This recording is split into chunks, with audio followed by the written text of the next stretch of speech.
Bagong Unli Buffet sa Sapang Palay, San Jose del Monte, Bulacan. Tara!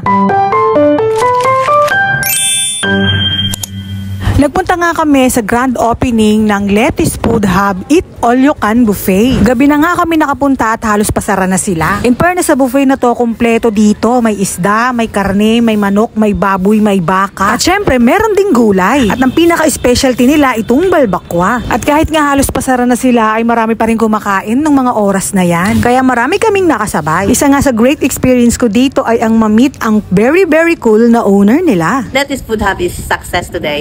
It's a kind of soft opening. Napakalaki nga at napakaluwag ng space nila dito. Kaya kung naghahanap kayo ng venue for an event, pwede nyong i-consider ito. I-message nyo lamang ang kanilang FB page. Kung pang VIP naman ang atake ang gusto ninyo, ay meron din silang space for VIP dito. Bukas nga sila every Wednesday to Sunday at close kapag Tuesday and Monday. 11 AM to 9 PM yan ha. 249 ang presyo ng kanilang Unli Buffet, 200 para sa mga senior citizen, at 149 para sa mga kids na ang edad ay 4 to 10 years old. Located nga sila sa may area I, Barangay Santo Niño, San Jose del Monte, Bulacan, along the highway lang. Ang pinaka-landmark nyo ay itong Pares de Peso. Nilipat lang nila yung Pares de Peso taas at pwede kayong umorder kapag gusto niyo ng pares. Kapag sumakay naman kayo ng jeep ay pwede nyo sabihin na ibaba kayo sa may tangke. At matatanaw nyo na itong Letty's Food Hub. So ano pang inaantay nyo? Tara na, sugod na rito!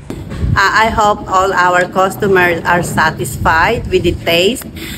We might have some hiccups because it's our first time, but everyone started from beginning, you know.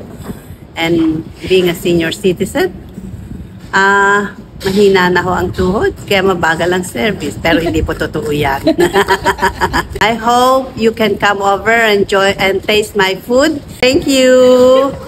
Bye.